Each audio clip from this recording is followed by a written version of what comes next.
close your eyes. Bonjour et bonjour, bienvenue dans ce 9e opus de Motors en version audio. Dans le cadre de cette édition de Motors, et non, nous n'allons pas parler exclusivement de rallye à La Réunion, compte tenu de l'annulation préfectorale survenue la semaine passée. Non, je ne parlerai pas non plus du corbeau réunionnais au niveau des élections fédérales. Je crois savoir que plusieurs enquêtes et plaintes sont en cours. Nous y reviendrons donc plus tard. Je reste fidèle à la position. Non, je ne défends pas, mais non, je n'attaque pas non plus. Et en tout cas gratuitement. Concernant le rallye à La Réunion, vous le savez, le rallye de Petite-Île ne sera pas le kick-off du championnat de La Réunion. Quelques mesures toutefois, ne tombez pas tous à bras raccourcis sur un tel ou un tel. Le brouillard de communication en période de crise passe sous silence certains éléments qui ressortiront au fil du temps. Seul tristesse, on peut le dire, en direction des pratiquants qui s'étaient déchaînés pour pouvoir trouver le budget, pour pouvoir participer à cette manche d'ouverture, qui des heures supplémentaires, qui du travail supplémentaire, en tout cas des frais engagés qui finalement ne serviront à rien. Et c'est finalement ça le plus attristant. Motors, les résultats.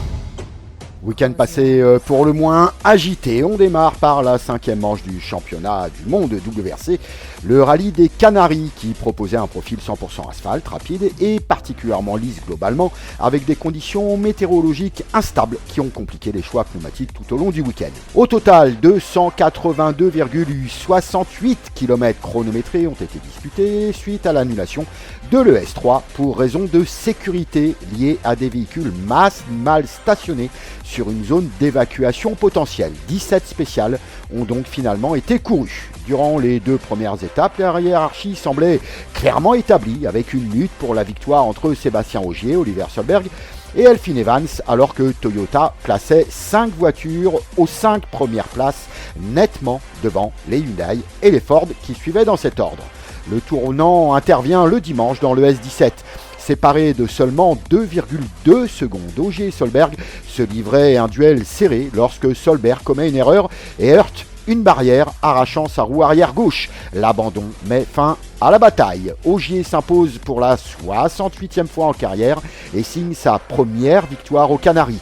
Evans termine 2e et remporte la Power Stage au passage. Sami Pajari complète le podium à 1 minute 40 et enchaîne un 4e podium consécutif.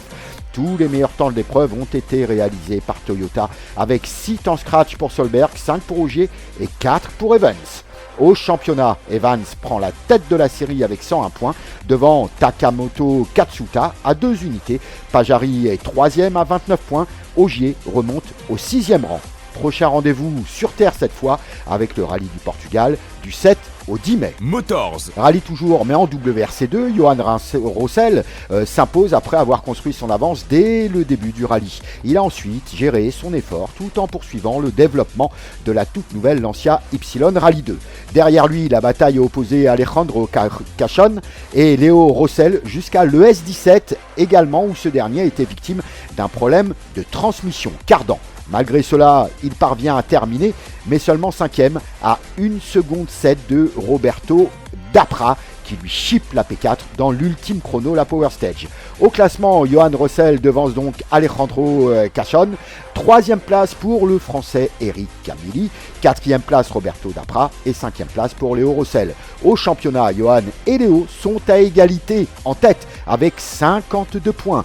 Dapra est 3e devant Rob Coronen et Nikolai Grayazin. Tous seront présents au Portugal, à l'exception toutefois de Léo Rossel. Motors. Le MotoGP faisait son retour après 4 semaines de pause sur le circuit de Jerez.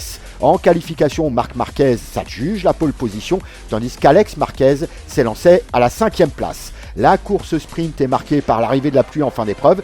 Marc Marquez chutait alors qu'il était en tête, changeait de moto et parvenait à s'imposer devant Francesco Bagnaia et Franco Morbidelli, triplé Ducati donc.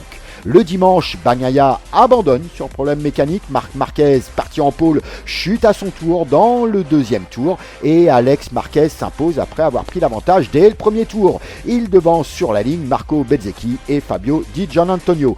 Au championnat, Bezzecchi conserve la tête avec 101 points devant Jorge Martin et Di Gianantonio. Prochaine manche au Grand Prix de France MotoGP du 8 au 10 mai. Motors. Philadelphie a proposé une manche hors norme en Supercross disputée dans des conditions extrêmes avec une pluie constante transformant la piste en véritable champ de bataille pour le 15e rendez-vous de la saison.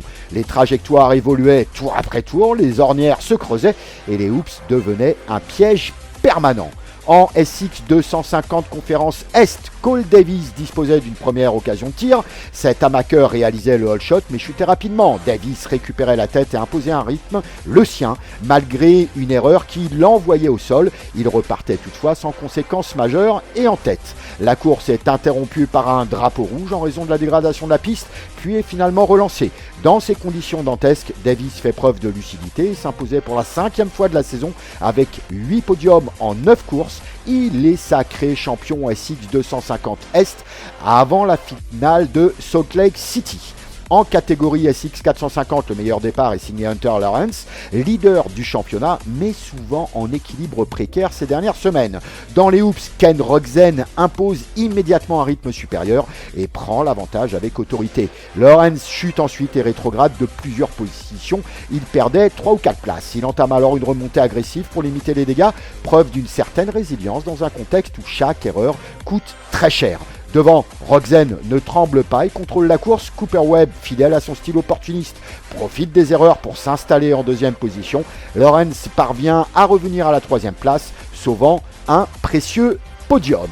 Au championnat, Rogzen prend la tête désormais avec 4 points d'avance sur Lawrence. Il prend la plaque rouge. Webb reste mathématiquement en lice, mais accuse déjà 24 points de retard sur les chefs de file. La dynamique est clairement en faveur de Rogzen, auteur de 120 points sur les 5 dernières courses, contre seulement 85 pour Lawrence. Depuis Detroit, l'Allemand a inversé la tendance et impose désormais son rythme au championnat. Il reste 2 courses pour départager les 3 hommes encore en lice. La dimension mentale sera déterminante, notamment entre Rogzen et Lawrence, séparés de seulement, je vous le rappelle, 4 points, chacun totalisant 11 podiums cette saison. Le prochain rendez-vous, c'est à Denver, ce week-end, avant la finale de Salt Lake City. Motors. C'était également l'ouverture de saison en DTM en Autriche sur le Red Bull Ring avec 2 courses. Dans la course 1, victoire de Thomas Prenning devant Lucas Oer et Maro Engel. Dans la course 2, succès de Maro Engel devant Marco Wittmann, et Lucas Auer. Au championnat, Engel est le premier leader avec 44 points devant Lucas Auer et Wittmann. Prochaine manche DTM à Zandvoort aux Pays-Bas du 22 au 24 mai avant de rentrer en Allemagne pour la fin de la saison. Motors. Le week-end passé, le championnat de France de supermotard lançait sa saison à Val d'Argenton avec un plateau déjà très dense et particulièrement compétitif. On y revient plus loin dans cette édition de Motors avec Sylvain Bidard. Lors des essais, Ferran Cardus Gonzalez frappe fort en signant le meilleur temps avec une marge d'1 seconde sur Steve Bonal, le champion en titre. Raphaël Payette se place en 7e position. La manche qualificative voit Bonal reprendre l'ascendant en s'imposant devant Cardus Gonzalez et Sylvain Bidard, confirmant son statut de référence. La première course est dominée par Cardus Gonzalez, leader de bout en bout. Bonal reste au contact jusqu'au drapeau à damier et termine à seulement 3 dixièmes de seconde. Ça bastonne sec. Bidard complète le podium tandis que Raphaël Payette confirme sa régularité avec une belle 4e place solide. La seconde manche offre un scénario plus ouvert avec plusieurs leaders successifs dont Patrice Payette au 5e tour. Les écarts restent faibles et les positions évoluent davantage qu'en première manche. En fin de course, Bonal hausse le rythme et s'impose avec une avance nette. Bidard sécurise une nouvelle 2e place, preuve de sa constance, tandis qu'Adrien Sarda monte sur le podium. Raphaël Payette, un temps en position de dauphin, perd cette place en fin de course et termine une nouvelle fois 4e, confirmant toutefois sa solidité sur l'ensemble du week-end. Classement du meeting, Bonal devant Bidard, Cardus Gonzalez et Raphaël Payette. Au championnat, on prend les mêmes. Bonal prend la tête avec 77 points cumulés devant Bidard et Cardus Gonzalez, alors que Raphaël Payette est 4e devant Melvin Viola. Ce premier rendez-vous met en évidence 3 profils, Bonal en gestionnaire efficace et patron de la série, Cardus Gonzalez en pilote le plus rapide très clairement, et Bidard en métronome régulier. Raphaël Payet s'installe quant à lui comme un outsider crédible sur la durée du championnat. Prochain rendez-vous en Supermoto à l'OEAC en Bretagne les 6 et 7 juin prochains. Motors. Et puis pour finir, un mot sur le rallye bassin annonéen auquel participait un de nos pilotes réunionnais, Gianni Barret. Engagé sur cette épreuve ardéchoise, le petit Illois termine à la 8e place au volant de sa Skoda Fabia Rally 2 à 8 minutes 22 du vainqueur avec une moyenne de 85 km/h.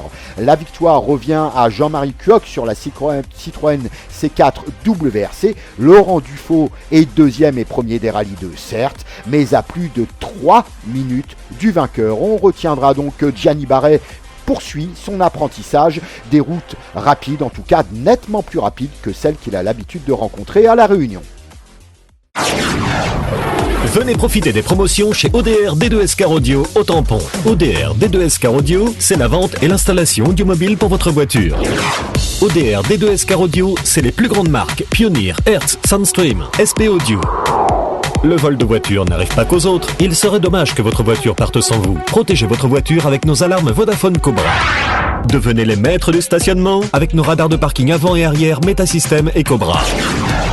ODR D2S Car Audio avec plus de 20 ans à votre service. Retrouvez-nous sur notre site www.autoradio.re. ODR, 80 rue Martinelle-Lacet au Tampon. Contact 0692 874 510. Motors. Rallye. 5e manche du championnat du monde WRC, le rallye des Canaries, qui proposait un exercice très particulier.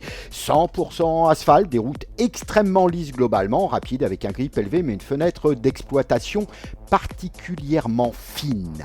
Dans ce contexte, la moindre variation météo peut bouleverser l'équilibre d'une spéciale, et ce fut le cas tout au long du week-end. Malgré des températures élevées, plusieurs passages humides voire mouillés ont complexifié la gestion des pneumatiques et l'alternance des hards avec les softs, forçant les équipes à arbitrer en permanence entre performance pure et sécurité.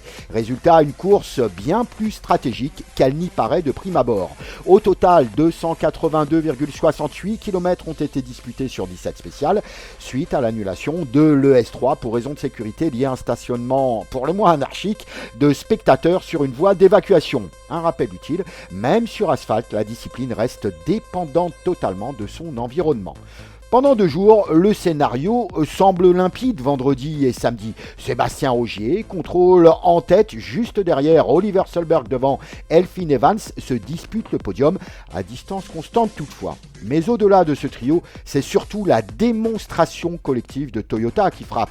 5 voitures aux 5 premières places samedi soir. Un verrouillage complet du haut de classement. Face à eux, les Hyundai de Adrien Fourmeau, Dani Sordo et Thierry Neuville n'ont jamais trouvé la clé, avec même en début de course un Dani Sordo qui ne vient qu'épisodiquement devant ses 2 coéquipiers.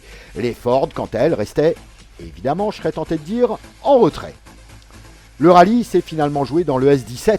À cet instant, tout est ouvert. La victoire se joue entre Ogier et Solberg, séparés uniquement par 2,2 secondes, bien qu'à mi-parcours de cette ES17, Ogier soit en tête de 6 dixièmes de seconde pour la petite histoire. Mais il ne s'agit pas seulement du classement général. Les points du Super Sunday sont également en jeu, ce qui pousse les pilotes à rester à la limite en permanence. Au kilomètre 14,7, Oliver Solberg commet une erreur à haute vitesse. Impact, roue arrière gauche arrachée, abandon immédiat. Dans le même temps, en WRC2, la spéciale est également fatale à Léo Rossel qui était également P2. En pleine lutte pour le maintien de cette 2e place, il est victime d'un problème de transmission, un cardan défaillant qui ruine ses ambitions de conserver cette place, mais également de pouvoir, pourquoi pas, venir chatouiller son grand frère. Contraint de composer avec une voiture diminuée, il chute littéralement au classement. 2 catégories, une même spéciale, 2 scénarios qui basculent. En WRC, Oliver Solberg confirme une nouvelle fois qu'il est l'un des pilotes les plus rapides du plateau. Mais depuis le début de saison, les erreurs s'accumulent. Déjà au rallye Monte-Carlo puis au rallye de Suède, il avait flirté avec la limite, la franchissant, mais la chance était de son côté. Jusqu'ici, la réussite l'avait donc accompagné. Aux Canaries, elle l'abandonne cette fois. Le constat est désormais clair, Solberg n'a plus à prouver sa vitesse. En revanche, il doit apprendre à construire une course et un championnat, savoir lever le pied, accepter de temporiser, comprendre que tous les points comptent. Il reste un candidat crédible au titre évidemment, mais son approche doit radicalement évoluer. Le parallèle avec Papa Peter Solberg est évident. Hollywood, pour son style spectaculaire et son attitude hors des spéciales, tel était le surnom de Peter Solberg. Il incarnait un pilotage généreux, parfois même excessif. Mais un championnat ne se gagne pas avec le panache seul, il se construit avec rigueur. Face à lui, Sébastien Ogier incarne cette maîtrise absolue. 68 victoires en carrière, une gestion parfaite et une capacité à lire la course là où d'autres la subissent. Délivré de la pression, Ogier s'impose sans trembler et décroche donc sa première victoire aux Canaries. Elfyn Evans hérite même de la deuxième place et maximise son week-end avec le meilleur temps de la Power Stage. Sami Pajari complète le podium à 1 minute 40 et confirme sa régularité avec un 4e podium consécutif. Les statistiques confirment la domination Toyota, tous les meilleurs temps sont signés par la marque japonaise. En WRC, on pourrait titrer Rossel en gestion, Rossel en frustration. Johan Rossel signe une nouvelle victoire construite avec intelligence. Il creuse l'écart dès les premières spéciales, puis gère parfaitement son avance jusqu'à l'arrivée sans jamais s'exposer inutilement. Une démonstration de maturité, après 10 années passées en mondial, il faut le dire, mais aussi une approche tournée vers le développement de la Lancia Y. Derrière lui, la lutte est intense entre Alejandro Cachon et Léo Rossel jusqu'à cette fameuse ES17. Léo Rossel paraît en tout cas solidement installé sur la deuxième position. Le problème de transmission change tout malgré cela. Il parvient à rallier l'arrivée mais doit se contenter de la 5e place à seulement 1 seconde 7 de Roberto Dapra qui l'aura avalé dans l'ultime chrono. Une perte importante dans l'optique du championnat. Au classement WRC2, la situation est en effet inédite. Johan Rossel et Léo se retrouvent à égalité parfaite en tête avec 52 points chacun. C'est la première fois que deux frères occupent ensemble la première place du championnat dans la catégorie. Derrière eux, Dapra se positionne en outsider, tandis que Rob Cornet et Nicolas Griazin complètent le top 5. A noter que Léo Rossel ne sera pas présent au Portugal sur la terre lors du prochain rendez-vous, ce qui offre une opportunité directe à son frère de prendre seul les commandes de la série. En rallye 1, Elfyn Evans prend la tête du championnat avec 101 points devant Takamoto Katsuta, toujours là, à marquer des points. Pajari est 3e, Solberg recule au 4e rang, tandis qu'Ogier remonte lui au 6e. Le rallye du Portugal marquera un tournant avec le retour à la terre. Les leaders devront ouvrir la route et composer avec le balayage. Evans en tête, tandis que Hyundai attend ce changement de surface pour se relancer. Compte tenu de leur discours depuis le début de saison et depuis les 2 dernières épreuves sur asphalte Croatie et donc le week-end passé aux Canaries, ils n'ont d'autre choix que de se montrer extrêmement performants, sous peine de devoir déjà baisser le rideau et franchement passer pour des rigolos, on peut le dire, compte tenu de leurs tambours et trompettes permanents concernant leur attente sur la terre. Au bilan, Toyota domine sans partage sur asphalte. Ogier confirme son intelligence de course, on n'en doutait pas. Evans prend l'ascendant au championnat. Solberg doit transformer sa vitesse en régularité, quitte à baisser d'un petit niveau. Johan Rossel s'impose en gestion parfaite.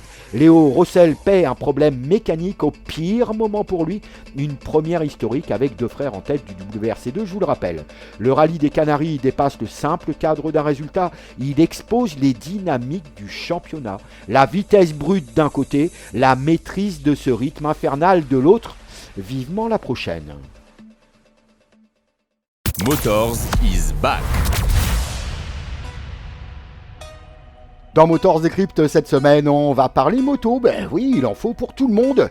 Avec un match, la MotoGP contre une moto de série.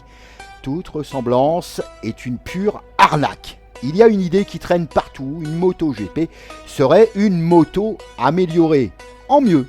Alors oui, un peu comme un avion de chasse. C'est un avion de ligne. Chacun possède 2 ailes. Et puis c'est tout. Pas exactement le même niveau de violence quand on met les gaz, pas les mêmes dimensions et pas la même conception.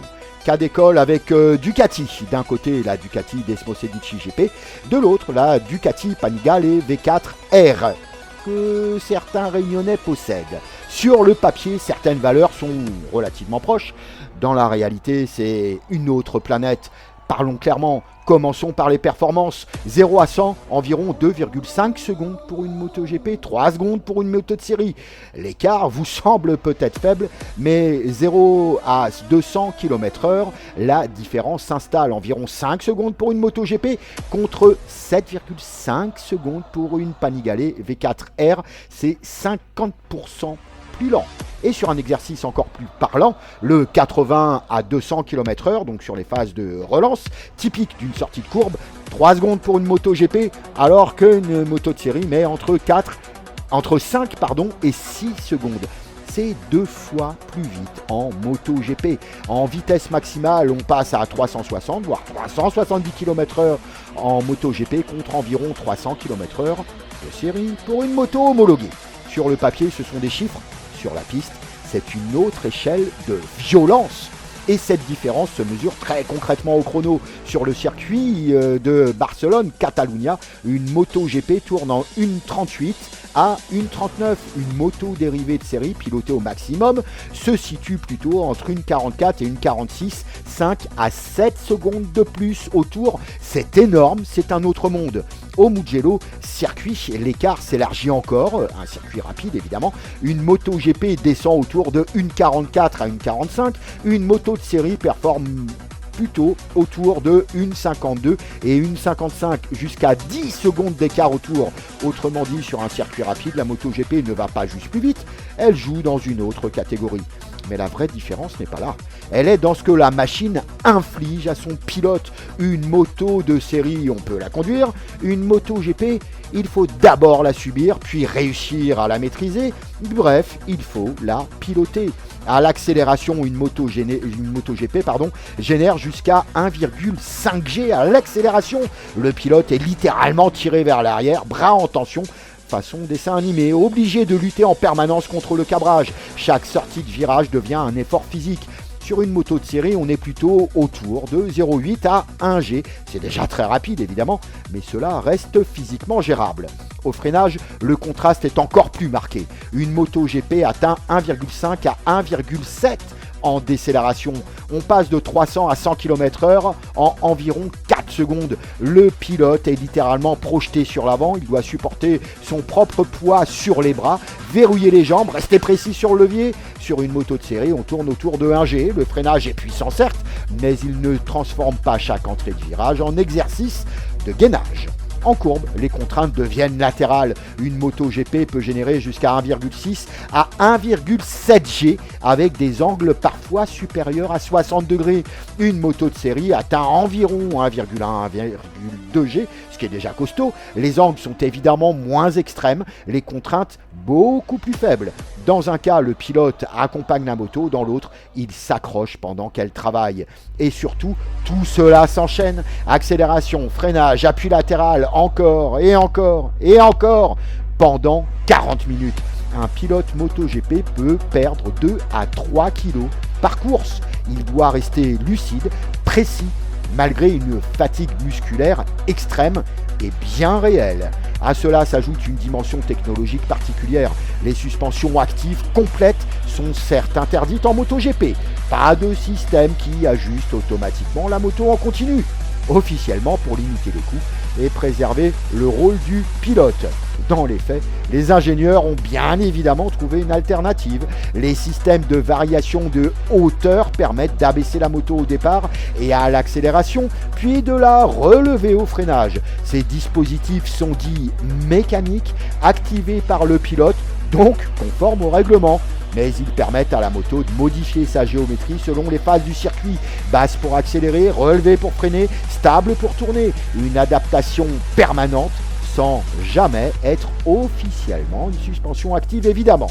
Dans ce domaine, Ducati a pris une avance majeure jusqu'en 2025. Premier sur l'aérodynamique moderne avec des ailerons introduits dès le milieu des années 2010, en 2015 pour être précis. Premier sur l'exploitation des systèmes de hauteur et surtout premier à comprendre que tout devait fonctionner ensemble. Aérodynamique, géométrie, moteur, électronique. Pendant ce temps, Yamaha et Honda sont restés plus conservateurs avec une approche plus centrée sur le pilote. Le résultat est un écart qui, à partir des années 2020, devient littéralement structurel. Enfin, il y a le prix. Une MotoGP est estimée entre 2 et 4 millions d'euros l'unité. Et en plus, elle n'est pas à vendre. Une Panigale V4R coûte environ 45 000 euros dans l'Hexagone et on repartira avec si ton banquier se montre conciliant. Au final, une MotoGP et une moto de série partagent chacune 2 roues, un moteur et un guidon. Mais l'une est conçue pour repousser les limites de la physique, l'autre pour permettre à son propriétaire de vivre avec. Et surtout, une moto de série, on la conduit. Une moto de GP, on la pilote. Et si on en doute encore, il suffit de regarder un pilote descendre de sa machine après 40 minutes. On comprend alors que la performance ne se mesure pas seulement en vitesse, mais en capacité à encaisser ce que la machine impose. Alors oui, les motos GP ne sont pas des motos, ce sont des prototypes. Venez profiter des promotions chez ODR D2S Car Audio au Tampon. ODR D2S Car Audio, c'est la vente et l'installation audiomobile pour votre voiture. ODR D2S Car Audio, c'est les plus grandes marques Pioneer, Hertz, Soundstream, SP Audio. Le vol de voiture n'arrive pas qu'aux autres. Il serait dommage que votre voiture parte sans vous. Protégez votre voiture avec nos alarmes Vodafone Cobra. Devenez les maîtres du stationnement avec nos radars de parking avant et arrière Metasystem et Cobra. ODR D2S Car Audio avec plus de 20 ans à votre service. Retrouvez-nous sur notre site www.autoradio.re. ODR 80 rue Martinelle-Lacet au Tampon. Contact 0692 874 510. Motors, moto. C'est avec beaucoup de plaisir qu'on reçoit cette semaine quelqu'un qu'on connaît bien à La Réunion, Sylvain Billard, qui faisait son entrée comme tous les autres à l'occasion du kick-off du championnat de France Super Motard. Première question à son grand âge, est-ce que tu continues de compter ton nombre de départs dans la catégorie Rennes en Super Motard France? Alors je crois que c'est donc j'ai démarré en 2004, donc en catégorie Rennes d'entrée de jeu, donc c'est ma 23e saison. Bon, c'est énorme. Depuis, tu as vu couler de l'eau sous les ponts, quelques Réunionnais qui sont venus jouer avec vous régulièrement. Le premier truc sur ce Val d'Argenton, qui est un grand classique au départ, d'ailleurs merci aux organisateurs qui nous transmettent tous les éléments pour ta gouverne. Ils sont très très réactifs. On avait la longueur, pourcentage terre, les obstacles, le sens, enfin nickel sur Val d'Argenton, qui est à la base une piste de karting qui est utilisée pour cette manche. Oui, tout à fait, c'est une piste de karting. Il faut savoir que c'est la 3e édition qu'on fait là-bas. En fait, si tu veux, les 2 premières, en fait, on a eu un temps qui a été catastrophique à chaque année. En fait, si tu veux, on a eu pas mal de pluie. Donc ça a été un petit peu compliqué. Et là, cette année, en fait, ils avaient vraiment bien préparé la partie terre au cas où il pleuve. Et sauf qu'on a eu un week-end qui a été parfaitement ensoleillé. Donc, si tu veux, en fait, ils avaient mis un petit peu de gravette au niveau du sol, donc ça a été une terre qui s'est pas mal creusée vendredi et samedi, et après à force de roulage, tu sais, d'arroser la terre et ainsi de suite, ça a commencé à durcir pas mal pour le dimanche, donc ça a commencé à être un petit peu plus facile. Mais c'est vrai que, alors voilà, ils n'ont pas eu de chance, ils ont eu 2 années où ils ont préparé une partie terre qui était au top pour des conditions sèches, et ils ont eu de la pluie, et là ils préparent la partie terre pour que ce soit au top si jamais il pleut, et il fait un ciel mais magnifique. Bon alors néanmoins c'est toujours particulier de venir rouler sur un tracé dédié au karting, en tout cas pour les premières séances, puisque les trajectoires moto n'ont rien à voir et la piste n'est pas du tout gommée comme il le faudrait. Tout à fait, et c'est surtout qu'en plus, si je ne dis pas de bêtises, le mercredi ou le jeudi avant qu'on roule, en fait, si tu veux, il y avait du drift sur la piste, donc qui dépose de la gomme et ainsi de suite, et donc c'est vrai que tout ce qui était vendredi, ça a été plutôt, enfin du moins pour ma part, j'ai pas mal galéré parce qu'on avait un manque de feeling, tu vois, au niveau du pneu avant, du pneu arrière, tu vois, pas mal de pertes d'adhérence. Donc c'est vrai que ça a été un petit peu compliqué. Et puis après, au fur et à mesure du week-end, mais voilà, on le sait de toute façon. Et c'est la trace c'est gommé et c'est bonifié. La trace est gommée et donc bonifiée au fil des passages. Tout à fait. Et puis voilà, et puis après, ce qu'il faut surtout pas perdre à l'esprit, c'est que si le vendredi se passe mal, il reste encore 2 jours parce que c'est le dimanche où on compte les points, c'est le dimanche soir. Donc c'est pas du tout le vendredi où on fait ça, quoi. Donc voilà, c'était un petit peu compliqué, je pense, pour tout le monde le vendredi. Et puis au fur et à mesure, la piste s'est bonifiée dans le week-end.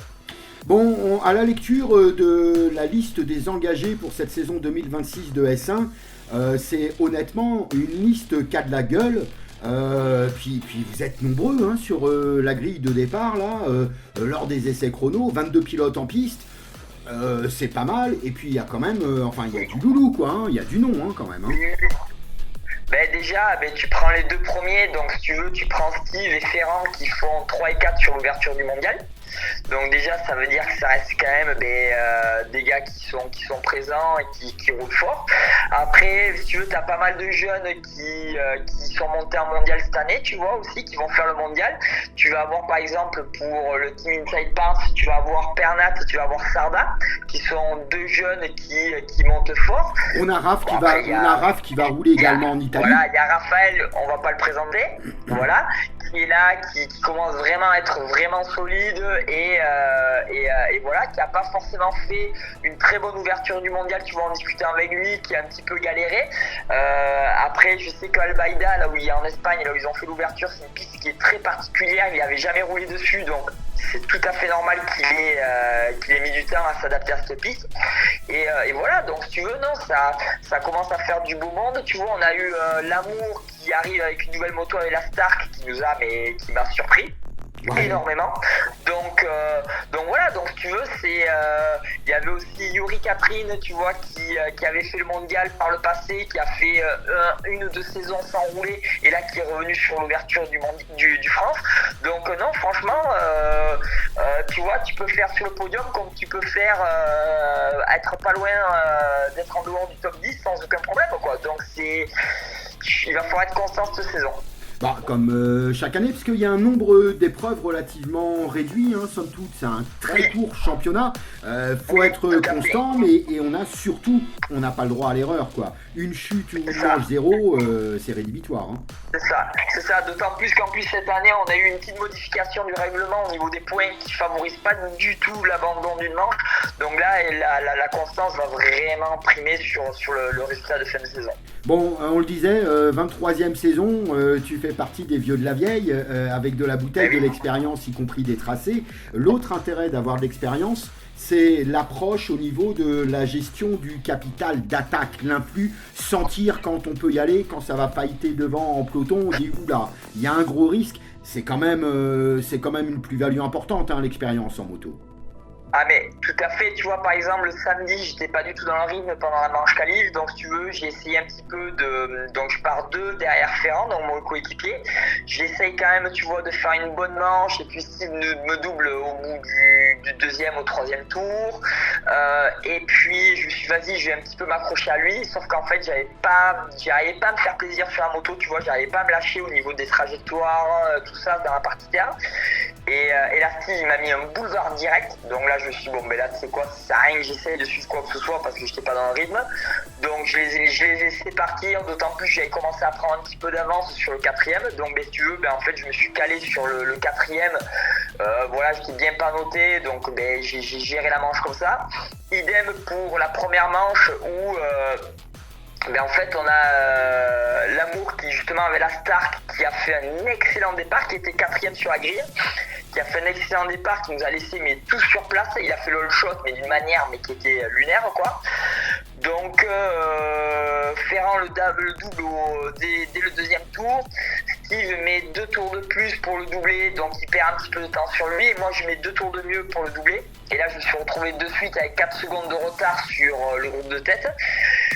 Donc c'est pareil, tu vois, j'ai creusé l'écart sur eux et après j'ai géré la manche parce que Raph a mis du temps pour doubler L'Amour et du coup je me suis retrouvé vite fait avec 5-6 secondes d'avance. Donc pareil, là de toute façon une fois que t'es scellé, en fait, que tu finisses proche ou loin des premiers, en fait, tu finis quand même 3e. C'est la track position qui est la plus importante. Avec Mais voilà. Une particularité en championnat de France Supermotard, contrairement à La Réunion, sur un meeting Supermotard, il y a 2 manches de course, plus évidemment les chronos qui comptent sur la manche qualif qui rapporte également des points. C'est quand même Alors des non, rendez-vous. ça a changé ça. Ça a changé en fait, si tu veux, les chronos ne marquent plus de points. En fait, c'est vraiment la manche La manche qualif qualif, oui, oui. maintenant du Enfin, quand je samedi. disais chrono, j'entends les chronos, ok, on se règle. Quand je disais chrono, j'entendais manche qualif, Oui, tout à évidemment. fait. Hein. Donc 3 rendez-vous en piste avec, c'est comme une course Tout à sprint, fait. hein, une manche qualif. C'est un petit peu à l'image d'une course sprint qu'on a sur la moto vitesse, qui rapporte beaucoup moins de points, évidemment. Après, des manches pleines qui rapportent beaucoup. Il y a une particularité sur la liste des engagés. Ton compagnon d'écurie du team espagnol, Ferrand, dont tu nous parles, hein, Cardus Gonzalez, vous êtes licencié également à PSC Magma. Vous gardez un pied Ouais, et une histoire avec la Réunion.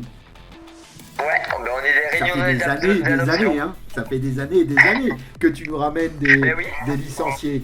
Tu l'évoquais tout à l'heure, Raphaël Payette qui fait 4 et 4 en course avec, au 5e tour de la 2e, il était même en tête d'ailleurs pendant un moment, hein. Ça a vraiment roulé Oui, fort. tout à fait. Toi, tu le vois évoluer. Bon, l'année dernière, il démarrait en S1, tu l'as côtoyé plusieurs fois à La Réunion. On pense sincèrement que, vu sa jeunesse et son manque d'expérience et de bouteilles comme des bonhommes comme toi, il y a encore une marge de progression, hein, honnêtement. Hein. Une heure, ah non, mais enfin, voilà, de toute façon, après, voilà, il faut pas se leurrer à un moment donné. Moi, j'appartiens au passé, lui appartient au futur. Enfin, en Donc, l'occurrence, tu fais plus partie du présent que du passé, là, quand même. Hein, quand on voit Ouais, les mais temps si tu autour. veux, le présent est court pour moi maintenant. donc voilà, non, après il faut être conscient de tout. De toute façon, aujourd'hui j'ai 41 ans, donc les saisons devant moi, j'en ai plus beaucoup. Raph en a encore des dizaines, voilà, donc sans aucun problème. Donc Raph appartient au futur. Après voilà, tu vois, par exemple, deuxième manche, donc comme tu dis, il fait pas mal de tours en tête, il se fait doubler par Steve, je reviens sur lui si tu veux. Le Steve dont tu parles, c'est Steve Bonal, qui est le champion en Steve titre, hein, c'est quand même une référence. Hein. Exactement. Ah, mais c'est le champion en titre, il finit vice-champion du monde l'année dernière, donc voilà, donc ça reste quand même une référence mondiale en la discipline. Donc si tu veux, moi je reviens sur Raph, et puis si tu veux, tu vois, la partie terre était un petit peu délicate, mais j'ai commencé à prendre un petit peu d'assurance au fur et à mesure du week-end, et notamment en deuxième manche où j'avais quand même un très bon rythme, et tu vois, Raphaël, à un moment donné, il y avait un endroit où il y avait moyen de faire soit l'intérieur, soit l'extérieur, et je prends un tour, donc il prend l'extérieur, je prends l'intérieur, je manque de le doubler. Le tour d'après, il fait l'inverse, je remanque, donc il fait l'intérieur, moi je fais l'extérieur, je remanque de le doubler. Et là, un peu trop excité, virage d'après, il se met par terre, tu vois.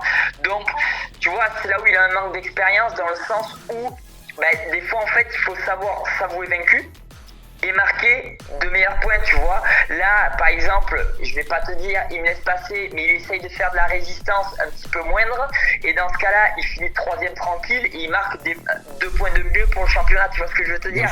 Donc, ça reste quand même un petit manque d'expérience de sa part, mais après, on peut pas lui en vouloir non plus de vouloir tenter les choses. Donc, si tu veux, c'est toujours pareil, c'est qu'est-ce qu'il vaut mieux faire? Est-ce qu'il vaut mieux essayer de finir deuxième? Est-ce qu'il vaut mieux laisser passer et finir troisième? Ou est-ce qu'il tombe comme il a fait, il finit 4e? Donc c'est toujours des décisions qui sont difficiles à prendre, et voilà, et après c'est l'expérience qu'il engrange en faisant ces erreurs-là. C'est l'apprentissage de la gestion de course et de la gestion du championnat. Hein. Totalement. Donc voilà, donc après on peut pas lui en vouloir d'avoir tenté 2.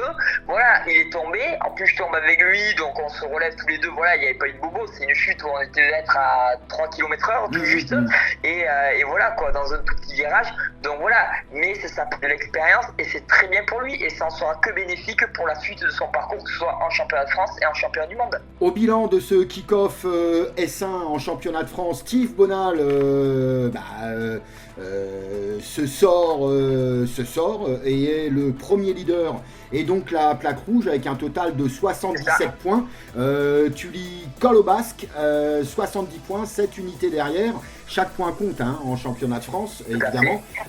Ton coéquipier Ferrand sur Honda également, est sur le podium de cette première journée de championnat. Et donc Raphaël Payette, dont on parle, le Rafale, est donc P4 avec un total de 58 points. Ça va être un championnat très ouvert, on l'a dit tout à l'heure, avec cette fois-ci un voyage programmé à La Réunion en fin d'année, mais avant le motocross de Saint-Paul, où j'espère que tu seras à nouveau présent évidemment. Auparavant, il y aura la finale nationale du côté de la Jamaïque, 21-22 novembre. C'est un gros truc pour nous. Oui, mais bien sûr. Et puis après, voilà, ça reste quand même quelque chose qui est bien parce que même si vous êtes sur une île qui est à 10 000 km de la métropole, ça reste quand même un département français. Donc c'est tout à fait normal que vous puissiez avoir une finale du championnat de France chez vous. Et ça en est très bien, tu vois. Et même ça peut permettre, tu vois, à tous les pilotes réunionnais. Bon, après, il y a les éternels, voilà. Il y a Dylan, il y a Richard, il y a Alexis, il y a les éternels qu'on connaît, voilà, mais d'autres qui peuvent venir aussi un petit peu se frotter aux différents niveaux qu'il y a par rapport au championnat de France. Et c'est très bien, tu vois, moi je trouve que c'est une bonne chose de venir sur l'île, même si pour nous ça reste quand même des conditions qui sont un petit peu plus compliquées, puisque là à l'inverse, quand c'est les pilotes réunionnais qui viennent en métropole, c'est compliqué pour eux, puisqu'il faut faire l'envoi de la moto, tout ça, mais là du coup c'est nous qui nous retrouvons en mauvaise posture, entre guillemets, à envoyer la moto, un quota de pneus un petit peu limité, tout ça. Mais voilà, mais après ça fait partie du jeu. Le championnat, on le fait, on en accepte les avantages et les petits inconvénients, voilà, comme de faire une caisse pour l'envoyer. Cela dit, je suppose que tu en parles aux gens autour de toi. Inconvénient d'aller à La Réunion en novembre, c'est un inconvénient financier, mais ça reste relatif. Non, mais bien évidemment. Mais c'est une contrainte, c'est une charge financière. C'est une charge financière importante, ça, on en a tous conscience, bien évidemment. Alors c'est une charge financière, mais qui est quand même bien aidée par l'île de La Réunion et par la FFM. Donc si tu veux, ça reste quand même une charge financière, mais qui est quand même bien gérée par l'ensemble des choses. Donc si tu veux, c'est quand même pas mal, quoi. C'est une bonne chose par rapport à ça, quoi. Bon, et puis une semaine après cette finale nationale sur le circuit de Jamaïque, juste une semaine après, il y a le Supermode de Saint-Paul. Il y a un coup double à faire quand même, à minima. On attend 15 pilotes venant du championnat de France S1 pour la finale nationale, 5 wildcards à La Réunion, aux dernières informations. Et on espère retrouver une bonne partie de ces gens du côté de Saint-Paul pour notre finale à nous. Alors après ça, je peux pas te dire comment ça va se dérouler par rapport aux autres, mais si tu veux, ça reste quand même quelque chose où comment dire. C'est jouable, bien quoi à jouer. Après voilà, ça reste quand même du temps à prendre par rapport aux comment dire les vacances et ainsi de suite. Donc je sais pas si beaucoup de pilotes métro pourront rester pour faire la finale de Saint-Paul. Mais toi oui. Mais moi c'est dans le programme de rester faire la finale. Je sais que Ferrand voulait venir, mais en fait il peut pas parce qu'il a un événement ce même week-end là, donc lui ne pourra pas rester sur la finale de Saint-Paul. D'accord. Mais il aurait bien aimé avec plaisir rester, quoi. On le fera revenir une autre année. Je suppose que du côté des frangins Ravili, ils seront pour la moindre des choses. Bon, là, on a une petite pause parce que je disais tout à l'heure, le championnat de France, c'est quand même relativement restreint. Prochain rendez-vous, c'est en juin pour vous, c'est ça? C'est le premier week-end de juin, il me semble. Oui, c'est pour l'OEAC. Et en plus, d'autant plus qu'il y a une petite problématique, c'est que si tu veux, en fait, c'est un week-end où il va y avoir une épreuve du mondial et une épreuve du France en même temps.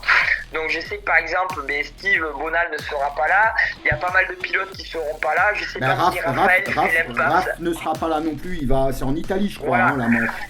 Ouais, c'est ça, à Bousca, Donc, si tu veux, tu vois, déjà, ça va être... Alors, après, ils auront quand même une rétrocession de points qui les pénaliseront pas pour le championnat. Mais si tu veux, sportivement parlant, c'est vrai que c'est pas une bonne chose parce que, moi, je préfère me battre contre Steve, contre Raph, contre tous les pilotes du championnat et non, avoir, entre guillemets, pas le champ libre, mais avoir moins de rivaux sur la piste qu'à l'accoutumée.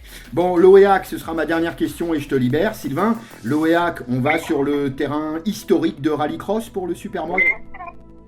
Alors c'est une piste à côté, c'est juste à côté par rapport au rallycross, voilà, mais ça reste quand même une superbe structure, si tu veux, où justement, voilà, comme tu le dis, il y a la piste de rallycross, il y a la piste de karting sur laquelle nous on fait la course, donc c'est vraiment une structure qui est grandiose, avec un magnifique musée aussi automobile qui est pas loin de l'OEAC, qui est très réputé par rapport à ça, donc si tu veux, donc c'est toujours un plaisir d'aller là-bas, et c'est une bonne chose.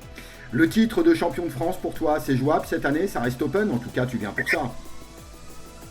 Après, obligatoirement, si je peux pas te dire que je n'y vais pas pour figurer, j'y vais bien évidemment pour essayer d'avoir le titre. Après, il faut quand même se faire raison où aujourd'hui et ce week-end, en fait, ils nous l'ont quand même prouvé. Où voilà, je fais devant mon coéquipier Ferrand, mais parce qu'il tombe aussi en dernière manche, donc ça fait partie du sport. Il y a Steve, voilà, Steve et Ferrand sont quand même un cran au-dessus. Donc moi, si tu veux, dans l'absolu, je vais quand même essayer de venir jouer avec eux et d'essayer de les embêter un maximum, voilà, mais sur le papier, voilà, je pense que déjà finir sur le podium final sera une bonne chose pour moi, et je pense que voilà, je vais essayer de gagner quand même quelques manches, mais le titre reste quand même un rêve qui est assez lointain pour moi. Motors, le programme.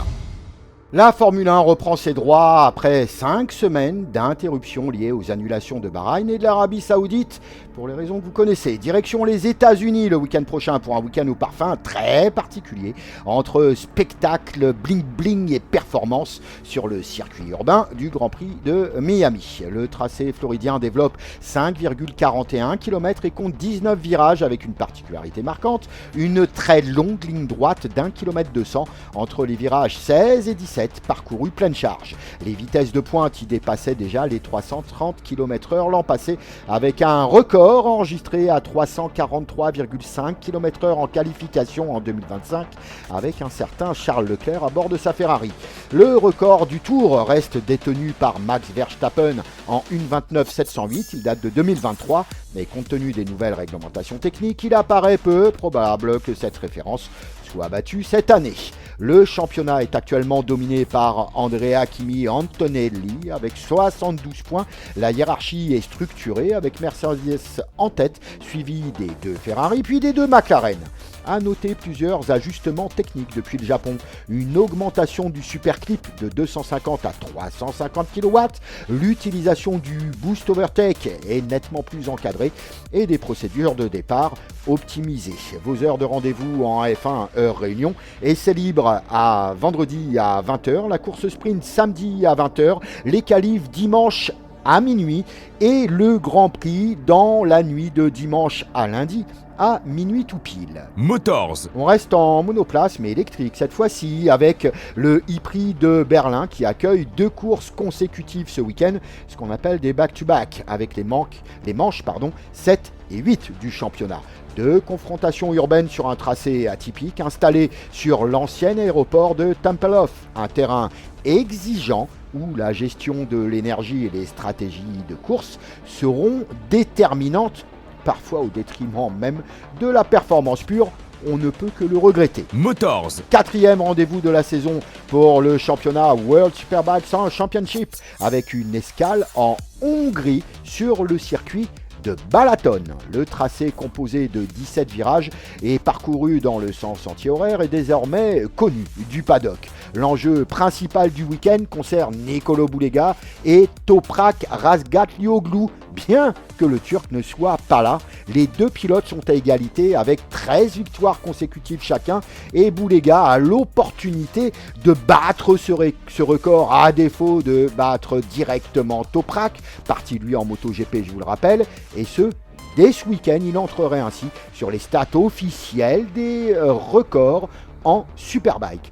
Au programme, qualification, course Superpole et de courses principales tout au long du week-end. Motors. Avant-dernière manche de la saison à Denver dans le Colorado, on parle évidemment de Supercross. Le duel pour le titre SX 450 est relancé entre Ken Roczen et Hunter Lawrence, séparés par seulement 4 points après la perte de la plaque rouge par l'Australien au profit de l'Allemand de Suzuki.